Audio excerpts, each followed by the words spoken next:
always relax. And when you come from a place of alignment, you're going to make the better decision.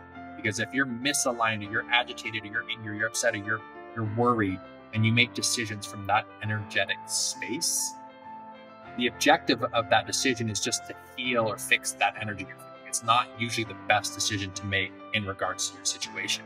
It's usually just to make you feel okay in that experience. So if you can always relax and be aligned. Welcome to the Superhuman Life. I'm your host, Frank Rich, and this is the only podcast in the world dedicated to helping men break free from the shackles of addiction through the power of faith and fitness. It is our goal with every episode to help you take back control and rebuild your body, mind, and spirit. And we do so by bringing you real and raw conversations with people just like you, aiming to find their place in this world while dealing with the everyday struggles and battles that we all face.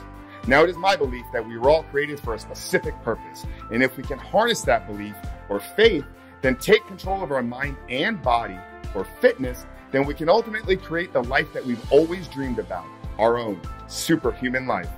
I want to let you know how grateful and blessed I am to have you here with me today. Let's get on to today's show. What is going on, everybody? Welcome back to another amazing and jam-packed episode of the Superhuman Life. As always, I'm your host, Frank Rich. And guys, I just want to tell you how incredibly grateful and blessed I am to have you here with me today. We have a jam-packed episode. Super exciting guest, knowledgeable, insightful, and he's got one heck of a story to share with you and a lot of actionable insights for you guys to take away out of today's episode. So I'm going to get to introducing him here in a minute. But first off, let me remind you guys what we're doing here and how you can help us grow and support. Obviously, as you know, this is the Superhuman Life. We're the only podcast in the world dedicated to helping men break free from the shackles of addiction through the power of faith and fitness. Now, if you want to help us, grow, you want to help us get this message in front of more people, these are two ways that you can do that. Now, if you're watching on YouTube and you're enjoying these videos, make sure to subscribe, turn those notifications on so you are notified every single week when the new video is released. But for you guys that are out there in the podcast land, whether you're listening on Apple, whether you're listening on Spotify, Google, Podbean, whatever it is, we're all over the place. If you want to help us grow, if you're finding value out of these conversations, we appreciate this more than you do. You can help us by getting this message out there by leaving those 5-star ratings and written reviews. Now, only do this if you're getting value out of this. If the conversations are meaningless, you're not enjoying them, I don't know what you're doing here, but let us know. We want to know where we can improve. Where can we make these conversations better? Where can we make them more insightful, more valuable to you? We're always looking for that type of feedback. So we're not just asking for the 5 stars. We're asking for the real honest rating and review. So we will appreciate those. And then obviously, more importantly, guys, if there's somebody in your life after listening to today's episode or after listening to any of the conversations that we've had over the past 2 years, guys, we're almost 2 years into this thing. It's amazing. If there's a conversation that you know can help somebody in your life, do us this favor by sharing this conversation with them.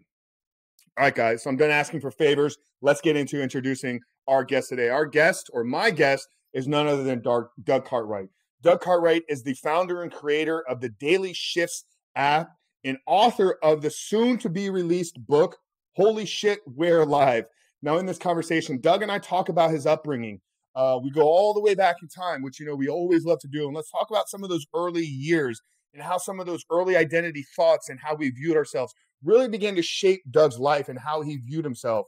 We talk about him overcoming being obese and losing 100 pounds and then getting into corporate world and commission-based sales and making a lot of money, but still being left hollow, still being left empty. And then we also unpack his, call it spiritual awakening, this moment where he kind of had an eye-opening experience.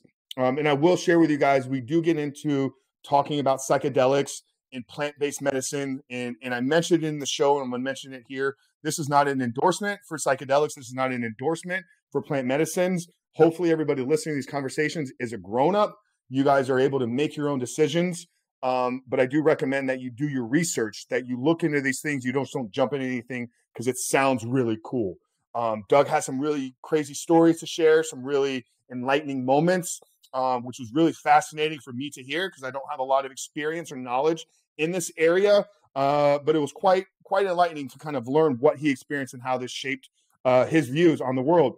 We then unpack his app, the Daily Shifts app. What is this?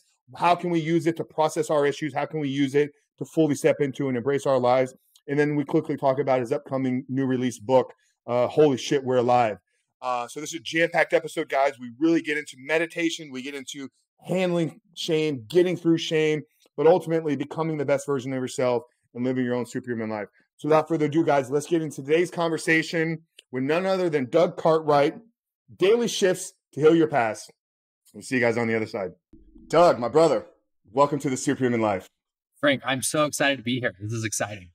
Yeah, I really am too. We had a little dialogue back and forth, got to know each other a little bit because we just got introduced here a few weeks ago, and I'm excited to kind of dive into you, dive into your story, dive into all the work that you're doing, your app. Let's talk about this upcoming release that we have here at the end. So there's a lot that we got to cover. So let's jump right in. What we like to do here, Doug, is really kind of establish a baseline of who the guest is. I think that there's so much that can be taken away from somebody's story, from somebody's journey. So why don't we go back to, little Doug and kind of talk about how some of that early upbringing, some of those first early memories kind of shaped your identity, kind of shaped who you are. And then we'll kind of take that and see where this kind of leads us to today's conversation. So yeah, who was Doug growing up, and kind of what are some of those early on memories, and how did that kind of shape you into the man that you are today? Yeah, I think growing up, I think if I could define who I was as a kid, I would say optimistic. I was a fun, happy kid that liked to have adventure, especially before you kind of get more self-aware, in the really early days. I was always wanting to have a good time and hang out and play outside and whatnot. But in my early years, especially like in elementary school, kind of as you transition to junior high, I was overweight. I was kind of the fat, chubby, happy kid, that everyone wanted to be friends with. That was funny. And you get into those formative years into like junior high and whatnot, and then it's like all of a sudden girls come on the scene, right? And I wasn't getting any attention from the girls because I was the fat kid, and so I always saw that as that something was wrong with me. Right? They're like, oh, I'm broken. Something's wrong with me. And the thing, especially with overweight, it's something you can't hide. Like, if you feel like you're not very smart, you can kind of be shy and quiet and not speak up. But if you're the fat kid, it's like, oh, I'm exposed. Like, I know it. And obviously you know it because you can see me. So because I had that disadvantage, I felt like I had to prove myself to the world, and I had to overcompensate for my wrongness in a sense. And that kind of led me, in my early years growing up, of like having to prove myself and trying to prove that I'm enough to the world. Yeah. When you talk about, your wrongness, or kind of having this feeling or this level of self-awareness, what was, like the family dynamic? Was everybody in your family like a little bit overweight? Was everybody, on the heavier side and you just kind of fit in? Or was there a separation where your family was healthy and fit, and that's what maybe kind of brought the awareness to you as, oh, I am different than everybody else? Kind of what was that dynamic like? Yeah, it's mixed in my family. Like some were overweight, and I have a sister who is like, it's interesting because growing up, my sister is beautiful. I have one of my sisters is so beautiful, and she was like a model in her late teens, and she was like the lead in a Backstreet Boys music video, and she eventually went on to be like on The Bachelor and host morning shows. So she's this really beautiful woman, and so there was like this weird dynamic because it's like some of my siblings were fit and some weren't, but it was more that I wasn't. And looking back now, I wasn't ever raised in a home where we talked about like nutrition and exercise. Like healthy exercise wasn't something that happened in my family. And so I just didn't know. And so, I think I got some of the heavier genes in a sense, where, I just was a little bit heavy, and I didn't know how to react with that, or was never trained or taught, healthy habits. And so it just kind of compounded in a negative sense and just kind of piled on. Yeah. We have a very, health conscious, fitness oriented audience. A good amount of the listeners and subscribers, have kind of been with me for years. I really kind of, I don't want to say burst onto the scenes in the social media world, but 2016, 2017, that's kind of when I really became, started putting myself out there. I was building an online, fitness business. I had a background in bodybuilding. I was a competitive, bodybuilder for 10 plus years, but I resonate so much with that feeling of kind of insecurity as a young kid. Like I still to this day can replay like a memory from when I was 13 years old. I was down south in South Florida. I was with my cousin. He was a year older than me. And it was poolside, and all these girls. I'm 13, so I'm kind of just getting into that uncomfortable, awkward stage. And I would not take my shirt off. It's like if I kept a shirt on, maybe they thought I looked like everybody else because I knew underneath that I was heavy. I was heavier, and I didn't want to expose myself. So it was a lot of those feelings back then that drove me into getting into bodybuilding. And I held on to it as a driving force, motivator from not probably the healthiest place, being motivated by anxiety or lack of self-worth fueled me into bodybuilding, and it really forced me to go all in. And you talked about the same thing, like you kind of compensating for the feeling of unworthiness. What were some of the things that you got into to compensate for feeling overweight? And on that note, I have a very similar story. I remember being in 7th grade and being at like a cool kid's birthday party at the pool. And like, oh my gosh, I have to take my shirt off. Like this is the worst possible thing that could ever happen to anyone. Like it was hell. And I remember even going up to one of my buddies and being like, hey, when I walk next to one of the pool, will you push me in with my shirt on? So it looks like I got like pushed in, so it was kind of like planned. And I remember that just being like mortified. I remember I almost didn't even go to the party. I was so mortified, you know? But it's a real thing. And so when it's like, okay, and it's a subconscious story you tell yourself. It's like, okay, if I'm not worthy for attention and validation from, friends and girls, I have to find another way to get there. So I became the really, really nice guy.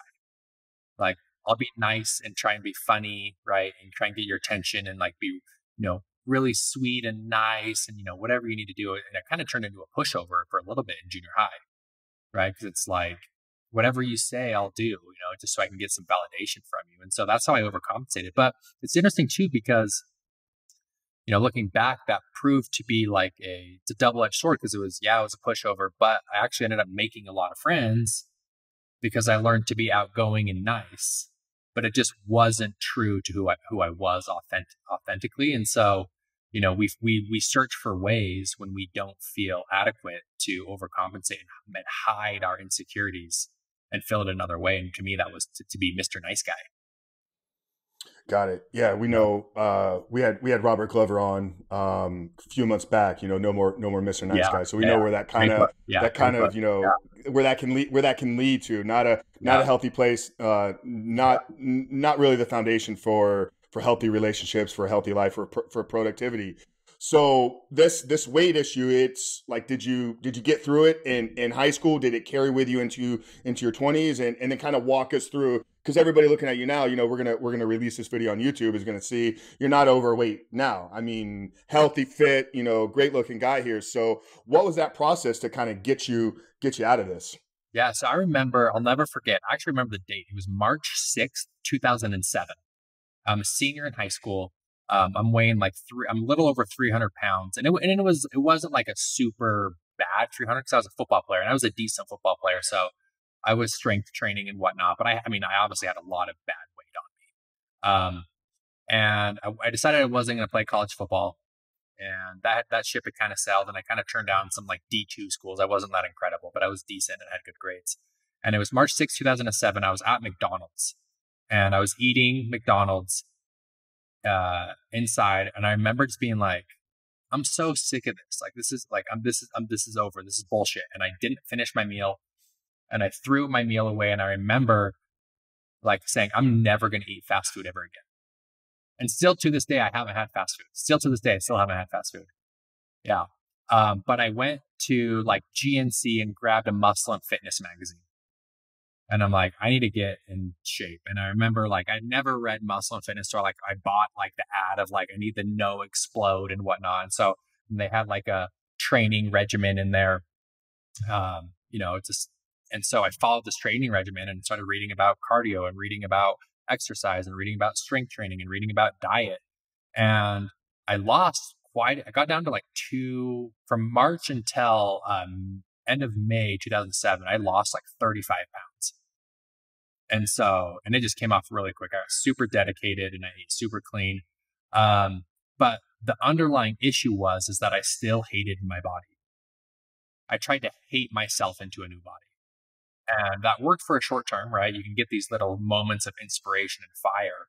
And, I lost some weight, but my weight kind of still fluctuated back and forth. And then into college, I got down to like 212, 210. I got really skinny.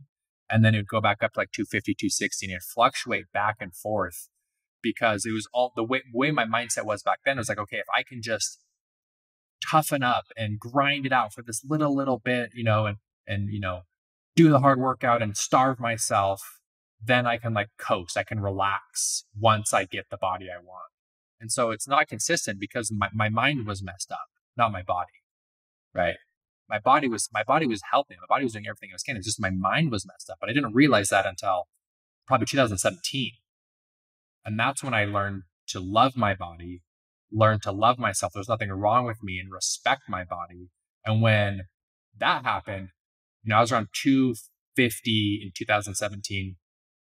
And I had this, incredible breakthrough experience of self-love and body and loving my body and loving who I am and respecting my body.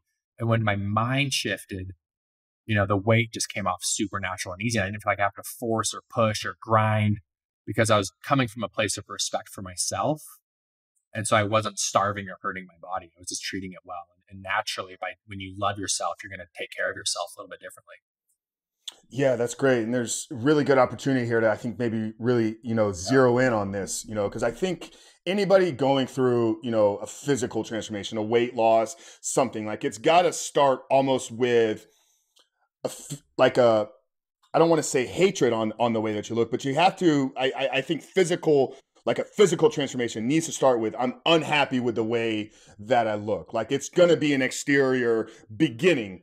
But just like you're saying, like that can't be only place where it stays. Like it can't be rooted and I'm only focused on changing. That's, as a competitive bodybuilder, like if you don't love yourself inside, you'll go down this path of just constantly pushing it to where you're just, skin, bones, and muscle. And it's a unhealthy place. I know a lot of people that look amazing. I'm friends with, fitness models, been on the cover of magazines, winning shows, trophy, this and that. But inside, when you have conversations with these people, it's just like they're empty. They're empty inside because they don't have that self-love. So what was it for you, that enabled you to begin to love yourself, begin to have the self-respect?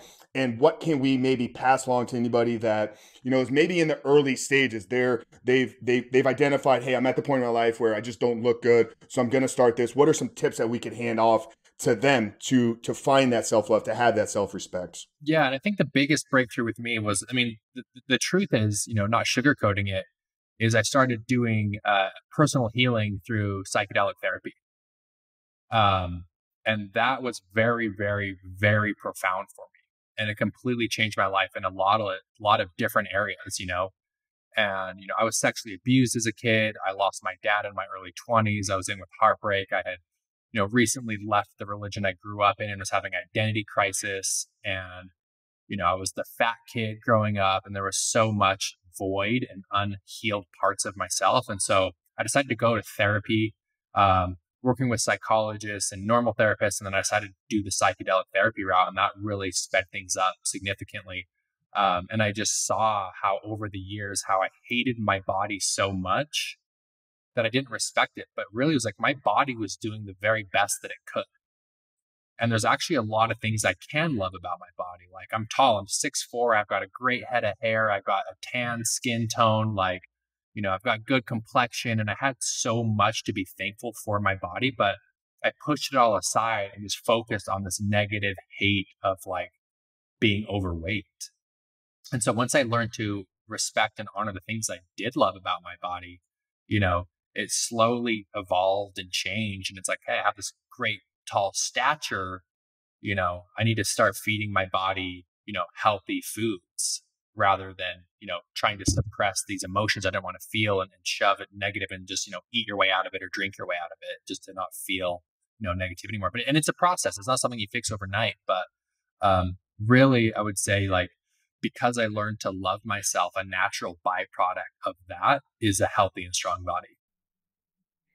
Got it. So it's embracing, embracing your uniqueness, Yeah. realizing like you have this past, all these stories, this trauma that you've gone through, this pain, this discomfort. Like it doesn't make you what makes you different than everybody else, but that difference is unique and it's good and it what makes you who And, you are. and on that too, like I was remembering, like, I was an athlete in high school, and like I still like, I can work out at the gym, and I go to yoga, and I play golf and can play pickup basketball. And it's like my body is doing the best that it can, right? My body's actually Mm. an incredible, incredible gift, and it's doing everything that it possibly can. I'm the one that's hurting it by giving it, not proper sleep or hydration or nutrition.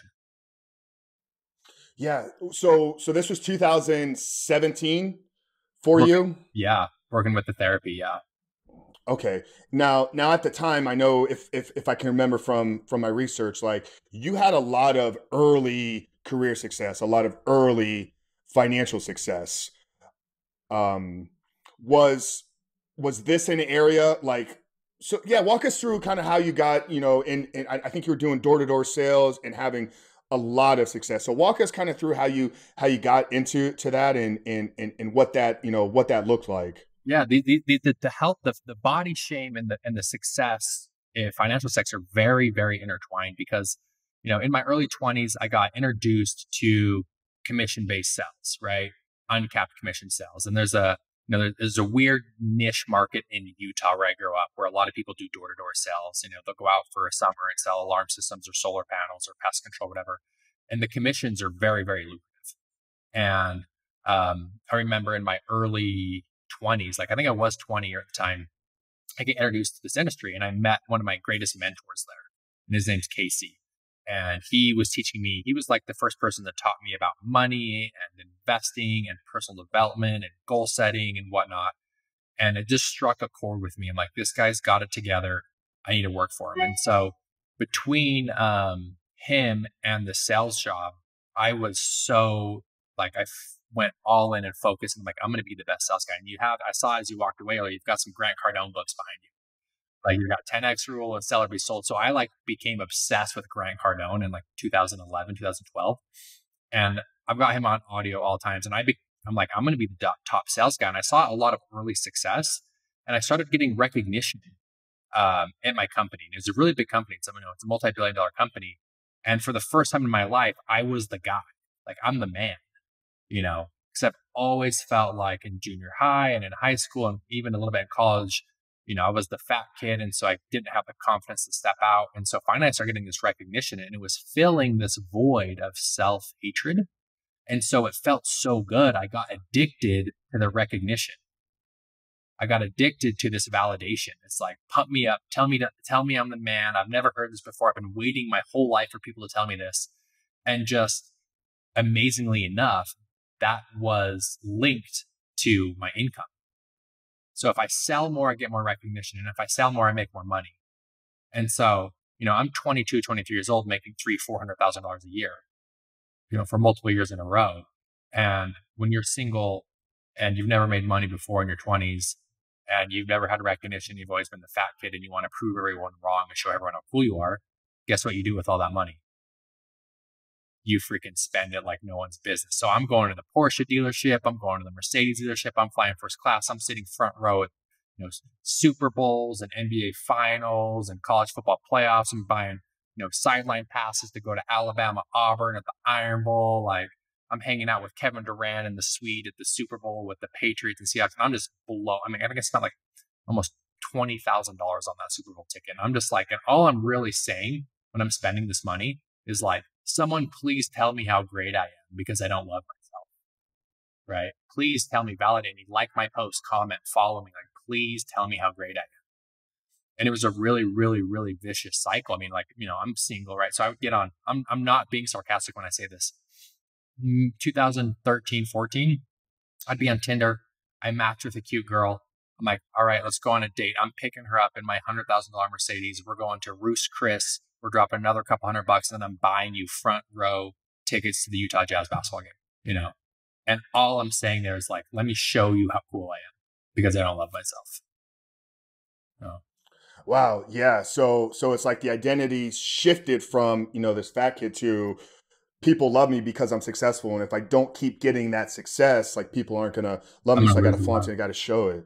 Yeah. Yeah, no, I mean, it's, dude, this is so in line with, I mean, my story, what I went through, like I shared with you, I grew up, a little bit overweight. And then in my early 20s, same thing, found commission-based sales. And I was like, this is the most amazing thing. If I work hard, I can make more money than anybody. Yeah, I hit it, my 21, 22 years old, had made more income in a year than anybody in my family had ever made. So it's like, now I got it all figured out. And I mean, it took me years. I'm not going to, I don't want to steal this because this is all about you today. But I've talked about the multiple rock bottoms. So people are going to hear this and they're like, come on, like this is amazing. You're young, young 20s, good looking guy making 400K. Like, how did you go from there? Like, what was the awakening moment to get you to start the healing process? Was it one kind of moment where you hit rock bottom? Was it a series of events?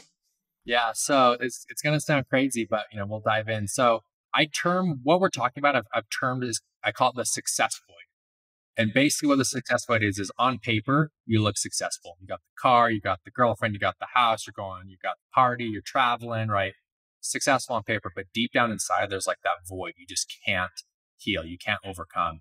And so in 2017, I got into like this really scary place because financially I was doing very well. And I've kind of like capped out at, the company I was at. And I know I've been promoted to the company sales trainer. I'm doing trainings for thousands of people. I'm getting the validation. I'm going to like company events and people are pulling me off to the side, like asking if they can get a picture with me, like in my company, like I was a celebrity. Um, and I still had this void. And the advice I was getting from my mentors was to like go make more money. And I'm like, I think I've got enough. Like, I don't think an extra 100 grand is like gonna all of a sudden solve all these problems. So I was kind of lost for a while. And um, around this time, I started kind of getting into spiritual. I grew up Mormon, but like I wasn't Mormon. Like I wasn't really active. I wasn't going to church, so didn't really have like a strong religious connection. Or wouldn't say I was spiritual at all. But around this time, I'm like starting to read like The Secret, like, how to attract and manifest type of thing, law of attraction. And that was kind of like, whatever, and you read, Eckhart Tolle, Power of Now. That was a really powerful book for me. But kind of cutting out some of the story, there was this moment where I was doing a training in Memphis, Tennessee, and I was going home and I get an email from Audible saying I've got a book credit. And so I go to the top chart and I find this book called Stealing Fire. And it's by Jamie Wheel and Stephen Kotler. And they talk about flow state. So we all know flow state, when it's like whether you find it at the gym or you find it with music or you find it when you're surfing, like when you're just in the zone and everything is natural and like you're just feeling good and you're in totally control. Like you see, you see LeBron James in the fourth quarter when he's on, he's in flow state, right? Or Steph Curry, whatever it may be. And so I'm like, cool, I'm all about flow state. Like, how can I just get back into the zone? So anyways, they get to a point in the book where they talk about psychedelic therapy, psychedelics. So this is like LSD, psilocybin mushrooms, DMT, ayahuasca. And I'm reading this book and I'm like, my jaw drops because growing up, Christian, you're taught that every drug is basically like meth. And if you do it one time, you'll die, And so I'm reading these stories of people who work with psychedelic therapy and how it's like transformative in their lives. And I'm like, what? Like there's a quote in there from Steve Jobs that says, doing LSD was one of the most profound experiences of my entire life. And I'm like, my jaw is dropped, like dumbfounded. I'm like, Steve Jobs, the most, powerful innovator in the world, is talking about psychedelic therapy. This is insane. And so coincidentally, maybe 2 weeks later after I read this, I get invited to a party up here in Utah at a cabin. And I go up there, I'm not planning on, maybe drinking, maybe a little marijuana, just kind of throwing down with some friends. And I get offered MDMA, which is, some people don't technically classify it as a psychedelic, but I've never been offered hard drugs in my life. And, 2 weeks after I read this book about the mental health benefits of these substances, I get offered it. I'm like, holy shit, I think I have to do this. So I took the MDMA, and for anyone who's done MDMA, it's, it's euphoric and you feel really good and you feel open and you feel love. That's a very common. I had a very different experience first time I did. And the only way I can describe it is I literally felt like I went physically into another, like, this sounds crazy. Trust me, I get it. People listening, they're like, Doug's freaking nuts. I would have said the same. But I went into this like other dimension, and like all of the dots of life like connected. And I saw that there was just another side to the coin, basically. And I saw that we have like, there's energy going all throughout the world and through ourselves, and our bodies are aligned with like light systems. I didn't know what a chakra was at the time. I'm like this bro dude.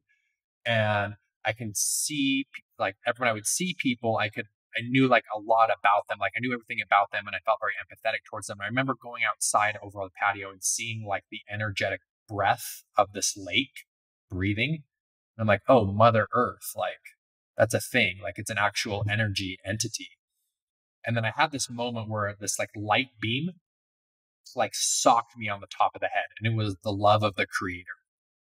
And I didn't know if I believed in God at this time or whatnot, or energy or universe, whatever the word is. But this like undeniable love overcame me and socked me. And I remember feeling like I didn't have to earn it. It wasn't like, it didn't judge me. It wasn't like, have you been a good human? And if you have, okay, then you get my love. It was like this unapologetical, overwhelming love that engulfed my whole body. And it was the first time that I've ever said I felt the love of the universe or God or whatever the word you want to use is. And it just fully encompassed me. And I remember thinking like, oh my gosh, the hippies were right. I'm like, these hippies talk about all this weird energy stuff, and I never got it. And I'm like having this full experience. And I'm like, and my heart, like the only way I can say it, like it blew open. And I started thinking about things I've done in the past that I felt bad about, and people that I may have hurt, or the way I saw myself. Anyways, this experience ends. And I remember calling my friend who actually did the same dose and experience as me at the same time. And I remember calling him the next day, and I'm like, hey dude, like, what did you learn in the spirit world? He's like, what? I'm like, no, yeah, when you took that pill, when you broke through into that other dimension, what did you learn? He's like, what are you talking about?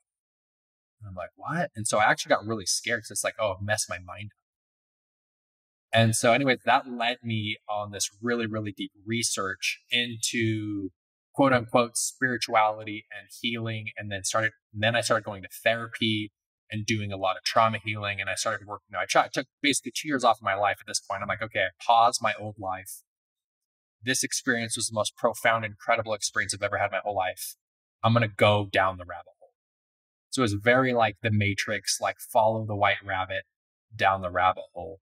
And that led me to anyone who had a claim on spirituality or self-healing, I would talk to. So I started talking to like psychics and did Reiki and did astrology. I got into all the weird woo-woo stuff I never would have touched, just to try and connect these dots and put these pieces together. And there's a lot of bullshit in the spiritual space. Like, don't get me wrong. There's a lot of weird woo stuff that just doesn't resonate with me at all. But over, unraveling and uncover these experiences, like the overlying message that I found is that like self-love is like truly a superpower. And learning to love and heal yourself, and then understanding we're a part of this larger whole. We're all humans on this earth doing the best that we can. And the best thing we can do for ourselves is love ourselves and love each other, and literally try and help everyone become the best versions of themselves. And, it's kind of a cut down version of the story, but that moment, ask, was there a specific moment? Yeah, it was a specific moment. It was June 10th, 2017, where literally I feel like I walked in as like a sales bro. And then I left that cabin like open and connected to a higher power for the first time in my life. And that led me on this like deep discovery of self-love. Yeah, that's fascinating. And I want to ask you about this MDMA, like in this follow-up years, like, I've done MDMA. I've done it in a this party environment. Like I didn't do it for spiritual healing. I did it for the ecstasy side of things. And I've done it a handful of times, and I've done other drugs very similar. I've even done psychedelics, not in a healing or therapeutic, environment as well. I've never never explored those things for healing purposes. I know a lot of people that have, and what you described is something you more hear when it comes to ayahuasca or psilocybin, you know, some of the other psychedelics. I've never heard a story told like that through MDMA. Is that something when you started to dive into it? Did you hear other stories? Did you speak with other people? Like, what has been your research or outcome with MDMA? Because I know it's something that's used in therapy now. You know, I think John Hopkins is doing a lot of research with it for PTSD. So I know there is that part of it to where it can help people, but I've never heard the visual descriptions that you shared there. What's been your experience with talking with other people about it? So I couldn't find anything even remotely close to my experience online. I was down the Reddit rabbit hole for hours. I couldn't find anything. And it was actually extremely scary because it's like, that was the most real. That was more, what I just experienced was more real than normal human life. It's more real than my current experience. And I can't deny that. And I couldn't find anything that related to that. And so I thought that I had like messed up my brain, because obviously I've never been in the space. I don't know anything about the psychedelic, I'm in my head of like, oh my gosh, I did a drug and I just messed my whole brain up forever. And like, there was, after June 10th, 2017, for the next 3 weeks after, I thought I was going to have to check myself into a psychiatric ward. I thought I was having a full manic breakdown, because my entire reality was crumbled over one night. Like, my entire baseline of what reality was got shattered, and I didn't have any resources to connect the dots and put it back together. And so I had to build it back myself. And so there was some really, really scary times of dealing with psychosis. You know, I tell people, like, I felt like I was schizophrenic for maybe 6 months after that experience. But I eventually started doing more research, and I found other corporations like MAPS.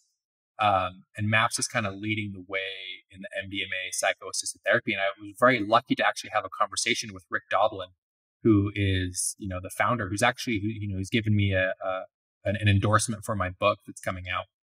But I kind of told him my story, and he's like, I've never heard of anyone having an experience like that on MDMA. And so I still don't have an answer of why I had such a profound experience on MDMA. But in my head, the way that makes me feel like, makes sense of it, makes me feel okay with it, is that my personality is I'm all in or I'm all out. Right. And I'm very transparent. And that's why I feel like I was a really good salesman. And I feel like that if I would have had a normal, like, party recreational experience with MDMA, it would have been profound, but it wouldn't have been enough to get me to keep searching. Because eventually that experience did lead me to do very powerful healing ayahuasca experiences. And my ayahuasca experiences are the most dear experiences of my life. That literally healed my soul and changed my entire life. And I think that if I had a normal experience, I wouldn't have eventually gotten to the ayahuasca space, in a sense. Got it. Yeah. And I don't want this conversation to, feel like it's an endorsement. I'm sure you can, sure. endorse, the plant medicine healing.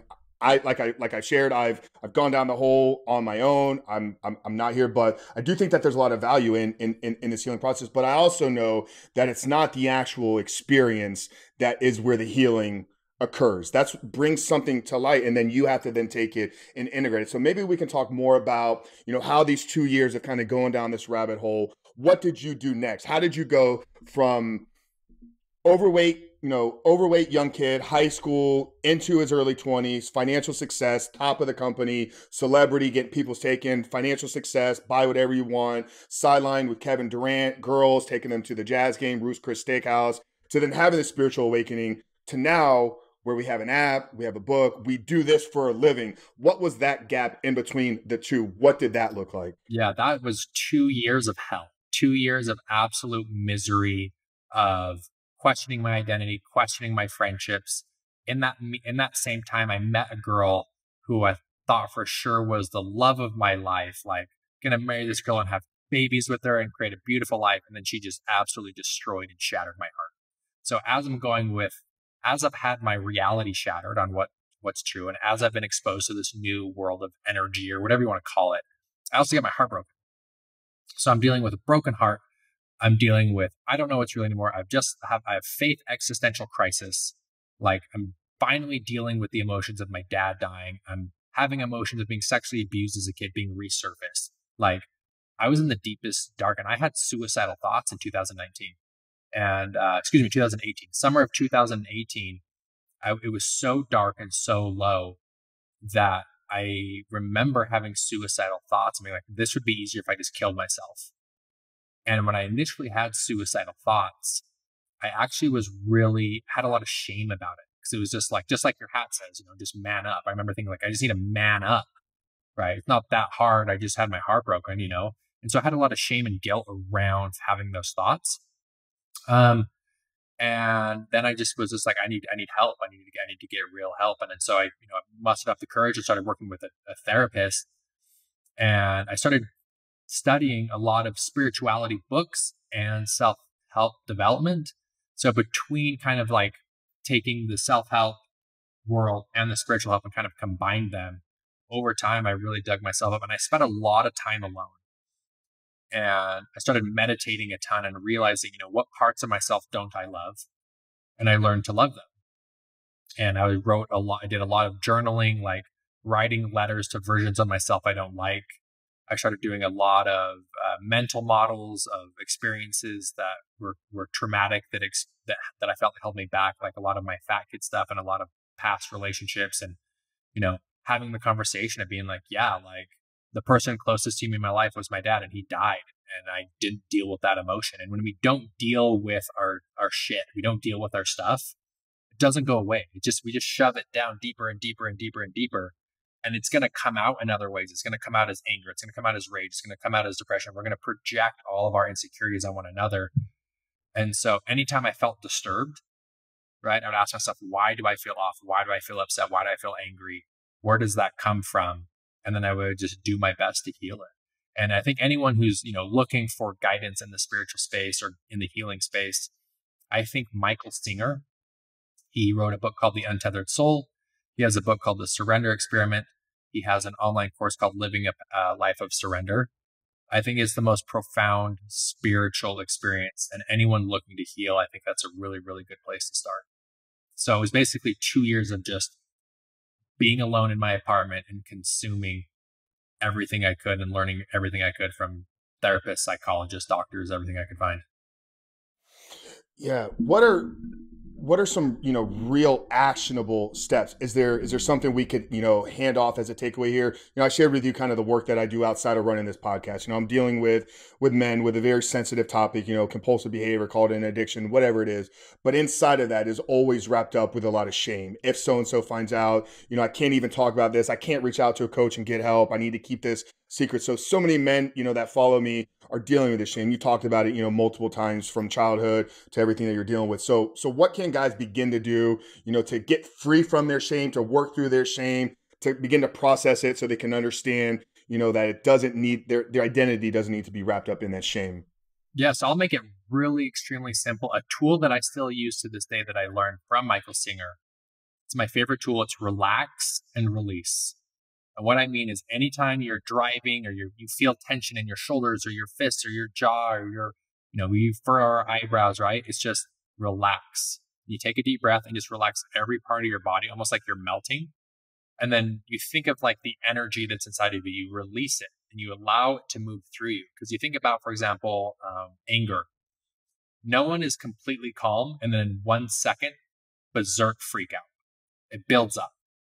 Right? Something happens and that didn't sit right with me. And so you get a little fidgety and that kind of bothered me too. And that kind of fidgety. And you have the conversation and it kind of builds and builds and builds and builds and builds and builds and builds. And then boom, you lose it. Right? So a tool like this of relaxing and releasing is every time I feel tense, whether I'm driving, I just relax. And it allows the energy to move through you. And when you don't allow your energy to move through you, right, it's going to build up and build up and you're going to do something that you're probably going to regret. So even before all that, still to this day, whether I'm flying on an airplane or whatever it may be, or working my laptop, I just relax. Always just continue to relax.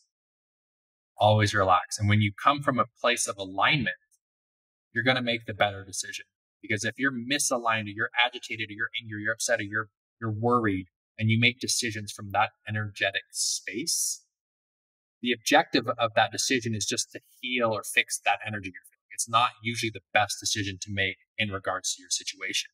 It's usually just to make you feel okay in that experience.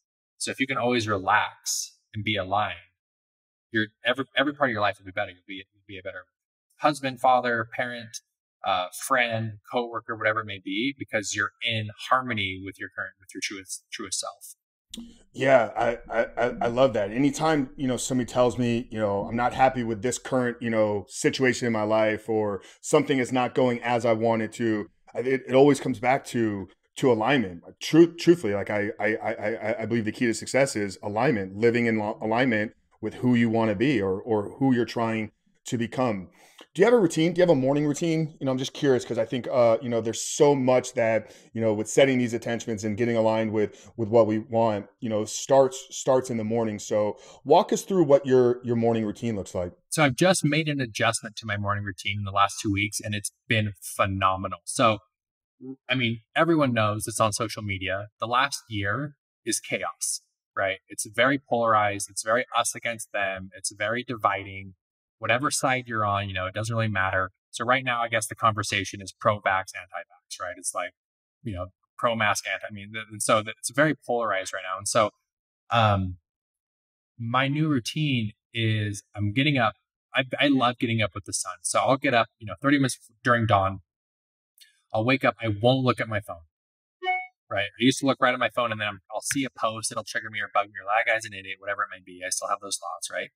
So I wake up, don't look at my phone, put on a pot of coffee. And as my coffee's on, I'm writing a journal prompt of today I am feeling blank because blank. Today I'm feeling very energetic. I'm super excited. I'm flying to LA. I've got a podcast with Frank today, and he seems super rad. I'm going to LA to hang out with some friends, whatever it may be. And then I write down my top 10 goals. I've been doing that since 2011, right? Top 10 goals every single day. When my coffee's done, I leave my phone at home. I grab my coffee and I go outside and go on about a 45-minute walk. And I listen to the birds start to chirping, and I'll whistle back to them, in the morning. It's fun. And I watch the sun come up over the mountain, and I watch the world come awake. And I've got 45 minutes. I still haven't looked at my phone, right? I don't know I don't know what Bitcoin's doing. I don't know what posts, Joe Blow's saying about mass, right? I'm not getting any of that stuff in there yet. And I have about an hour of thinking about my goals, thinking about how I'm feeling, watching the world, feeling grateful. And I'm still doing a lot of relaxing and releases on my walk. A lot of like really deep breaths, like taking in the nature. And it's lowering my cortisol levels dramatically. How nature and morning exercise get your cortisol levels down. And so by the time I get back to my apartment, I usually go right into my work. I'll do a Peloton or a yoga, whatever it may be. But I have this hour of like full decompression.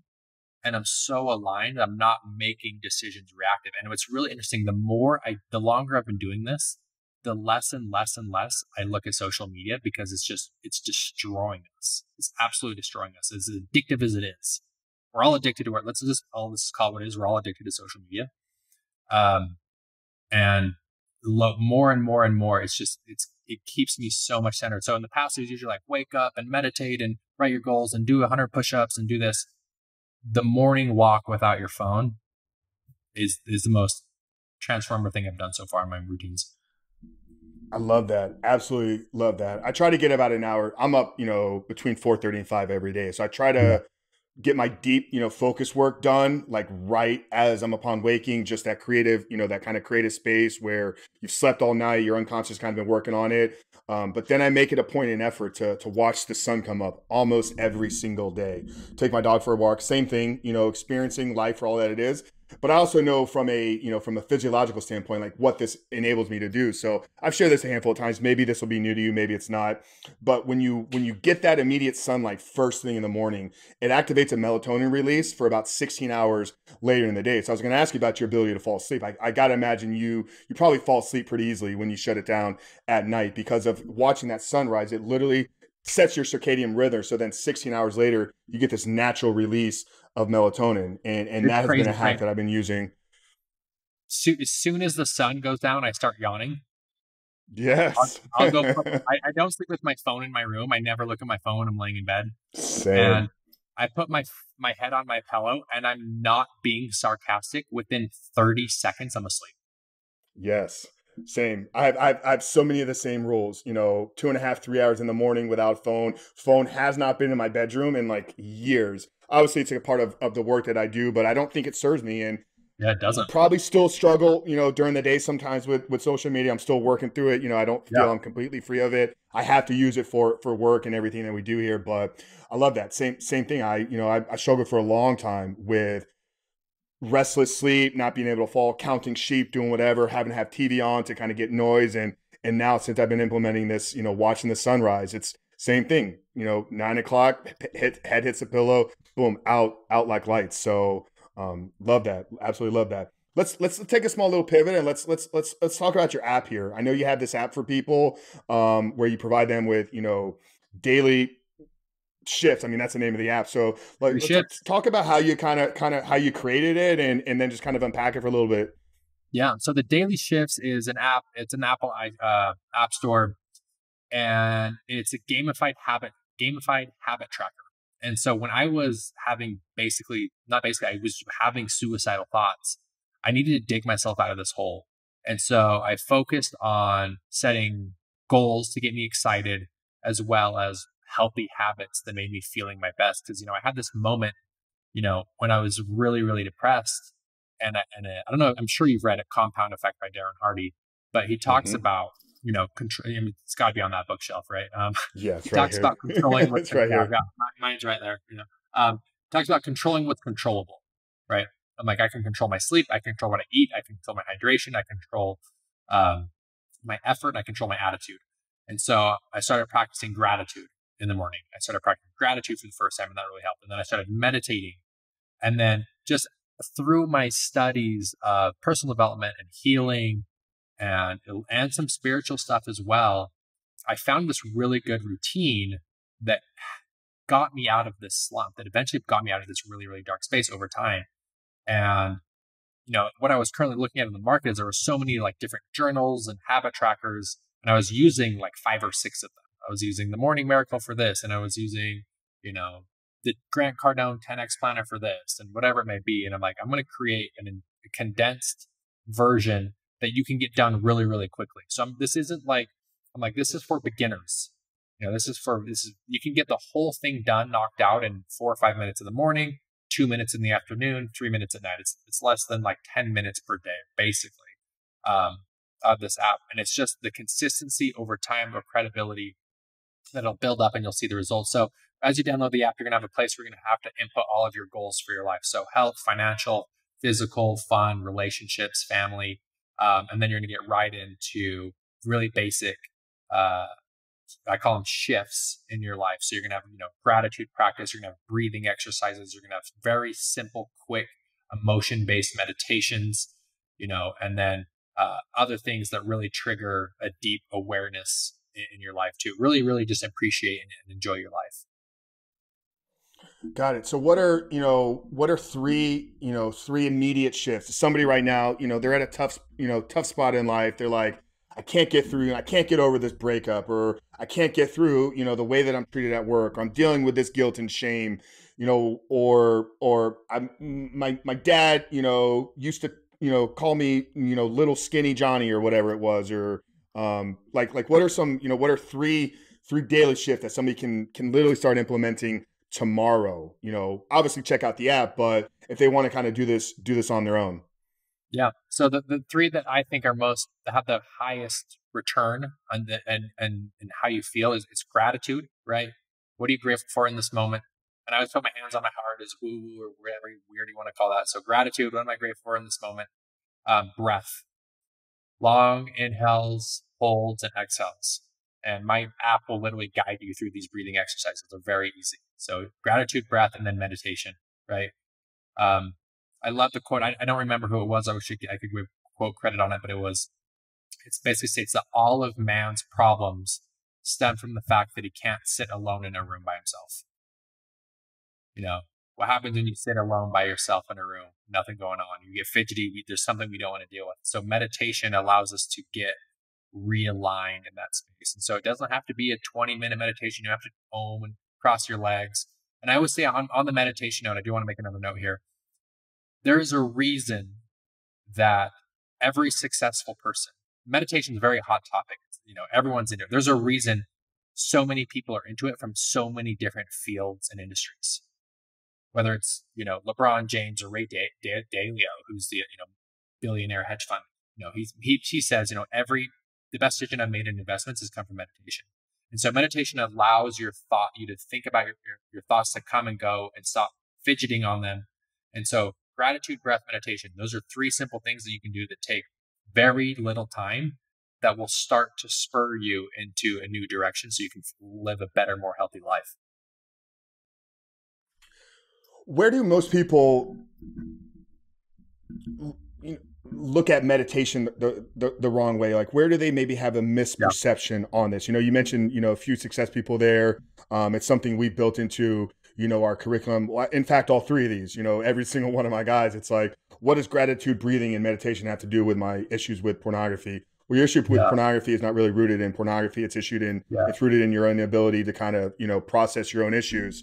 But where do, I probably more men in general, I think that's really our audience here is men, it's kind of got this, taboo kind of feminine aspect to it. It's like, no, I'm not that woo woo kind of guy, but, some of the strongest guys that I know, Navy SEALs, mentally strong, like you said, had this meditation. So where is that, call it misperception from the male side, and what do they really need to be looking for to get something out of meditation? Meditation is for the mind as working out is for the body. So, Frank, if I came to you, I've never worked out before. I'm 50 pounds overweight. Everyone talks about exercise. It's all you see on Instagram. I'm like, hey, I'm going to buy into this exercise thing. So I go buy the new shorts. I go buy the protein shakes. I buy the gym membership. I pay, a couple $100 to have you train me. That first session, you're going to kick my ass, right? How's my form going to be? Pretty poor, right? Yeah. Well, if you're training with me, that's what we're going to focus on for the first month. Like, I probably won't kick your ass. Exactly. So you're going to focus on form, right? I might get a sweat in. After our first workout, I'm going to go home and I'm going to look exactly the same in the mirror. And I'm going to feel really sore. My joints are going to hurt. And I'll be like, I didn't get it. That didn't make any sense. What was that all about? Right? I don't see any results. What am I doing? I didn't get that at all. So working out, not for me. So it's the same thing with meditation. I'm going to have to commit. I'm going to have to eat healthy. I'm going to have to sleep better. I'm going to have to hydrate, right? And I'm going to have to commit to working with Frank for 90 days. At those end of those 90 days, is there a good chance I'm going to see dramatic differences in my body and my energy levels? Oh, absolutely. Same thing with meditation. It's something that you have to commit to and do as a daily practice. And then I promise you, as you make it a daily practice, you're going to have that moment. And you can't really explain it unless you're a meditator, but you'll have that moment in meditation where you're like, oh, I get it. I get this now. This is really, really nice. And oh my gosh, I feel so calm and I feel so clear. But if you've never felt calm and clear, you don't get that. And so it's the same thing with working out. If you've never felt healthy and fit and energetic, for someone who's out of shape, they don't get what that's like. And so it's the same thing. It's like, it's a practice that takes time and over again. But I promise you, if you commit to a meditation practice, even if it's just for a week, twice a day, it doesn't have to be very long. I say 10 minutes twice a day for 7 days. At the tail end of that, you'll be like, oh, okay, I get meditation. And once you get meditation, you won't live without it. So would that be like the starting point then would be 10 minutes? Cause I think you kind of hit it on the head there when you kind of talked about, this inability to kind of sit in a quiet room all by yourself. Using the analogy for training was great, but if you go to the gym, you're gonna know that it's working a little bit. There's gonna be a little bit of a sweat. I move some things around. Sitting there not doing anything can feel like you're not doing anything. So where does a person start? Is it 10 minutes? Can 5 minutes committed for 7 days, then bump it up to 10 minutes? Like, what can actually that initial beginning process look like for somebody? I recommend, if you've never meditated, I recommend doing guided meditation. So Headspace is a great app, right? They have a free intro where it's 10 meditations that are guided. And I think guiding if at the very beginning, I think guided meditations is actually really, really great. But you get to a point once you really have your own practice, you don't need the guided meditations anymore. So if you are struggling to sit and breathe and focus on your breath, and that's just too much for you, I absolutely think guided meditations is the way to go. And there's so many. I've got guided meditations on my app. Headspace has a really great program. There's free There's tons of guided meditations on YouTube. You can find the content for free for sure.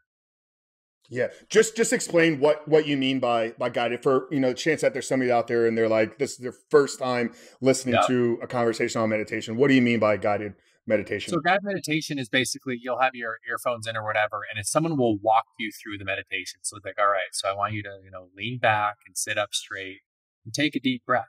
They'll basically tell you exactly what to do. I want you to breathe in and hold your breath, and it's an audio program that's basically telling you how to meditate. And so it's very nice for beginners because so often than not, you don't know you're meditating, you don't know what you're doing, where this guided meditation will actually literally tell you and walk your hand through the initial process. Got it. Love that. Yeah. In Headspace, I use Brain FM. We'll get all these sites, but YouTube has them for free, like Doug said. So, brother, this has been amazing. Time has flown by here today. Real quick, I want to give you an opportunity. I know you have an upcoming pre-sale launch. Talk a little, if you can, for 60 seconds or 2 minutes about the book, and then kind of where can people find it? Because I know it's going to be kind of aligning with the release of this episode. Yeah. So the book's called Holy Shit, We're Alive, right? And it's the premise is, for so long I wasn't alive, and I had this holy shit, I'm alive moment. And the book is my story of being the fat kid and dealing with sexual abuse and losing my dad and leaving religion and having my heart broken. And that 2-year basically sabbatical I took traveling the world, meeting the most interesting people and spiritual gurus, and going to Bali and going to Burning Man and my ayahuasca experiences and all that I learned. And I'm showing that with the world. And it's the story and my takeaways from that. And so the pre-order is live. You can pre-order the book. It comes out on August 10th. But you can order it now for a discount. We'll get that shipped out to you right when it's ready at thedailyshifts.com. Once again, that's thedailyshifts.com. It's the same name as my app. And you can pre-order the book. And anyone listening too, I'm very, very good at answering all of my DMs on Instagram. So if you have a question or something resonated or a question about meditation, hit me up on Instagram and I promise you I'll hit you back. Awesome. And the app is available on Apple. Is it on Android as well? Or we are building the Android version. Hopefully we'll have that ready by the fall, but it's currently available and up and going in the Apple App Store. And we have hundreds of reviews, and I think our average is a 4.9. So it's a very productive app. Awesome. Yeah, we'll get all this stuff plugged down there below. What's the Instagram handle so we can get that added as well? Doug_Cartwright, just my name, Doug_Cartwright. All right. Yeah. So if you guys enjoyed today's conversation, I do recommend checking out the app. I'm going to pre-order a copy of the book because I want to kind of get through some of the parts of the story that we didn't get through today. And guys, we'll get all that plugged down. So we have one final question, Doug, that we end every single episode. It'll be a slight pivot, really from the conversation. Obviously the title of the show is The Superhuman Life. We didn't really, get into a whole lot of my story here, but the show is really a result of, just like your work has been, a series of your own life transformations. That's how we got to this point. So, growing up, really without any spiritual or any faith or any religion in my life, I kind of started to make a lot of the own decisions on my own, really kind of serving myself as opposed to serving anything else.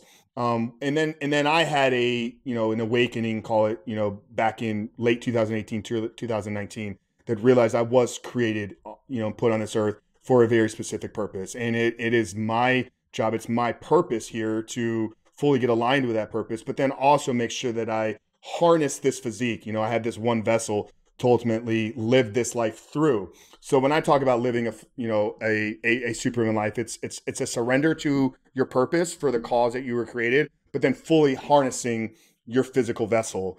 And that's what I talk about when I talk about living a superhuman life. So I love to get the guest take on this. So Doug Cartwright, as we bring it home here today, how would you define living a superhuman life? I would define living a superhuman life by fully participating in the experience. And what I mean by that is life is always trying to teach you something. It's always pushing you. It's always asking more of you. It's always pushing you to your edge. And a lot of times we don't feel confident in ourselves or to participate So my thing is always say yes to the experience. Ask the girl out, start the business, eat the food, jump in the ocean, say I love you, do all the things. Fully participate in what life is trying to teach you. It's a grand cosmic experience. I believe the purpose of life is life. And so are you fully living? Are you fully participating is a question that I ask myself almost daily. So beautiful and well said, Doug. Appreciate your time here today. Guys, we appreciate you for hanging out with us. If you haven't done so yet, you know, we always ask at the end of every single show, we're trying to get this message out there. We're trying to reach and impact as many people as possible. And you can help serve this mission in two ways. First off, if you haven't done so yet and you're watching there on YouTube, hit that subscribe button so you're notified every single time those videos are released. And if you're on Apple or Spotify or Google Podcasts, and you're finding value out of these conversations, make sure to leave us a 5-star rating and written review. But more importantly, guys, if there's somebody in your life that needs to hear today's story, there's somebody in your life that is maybe going through some of those hard times and need to get those daily shifts to get them out of this rut, to get them out of this hole, do us a favor by sharing this conversation with them. But we love you guys. We appreciate you. For Doug Cartwright, Frank Rich, we'll see you guys next week.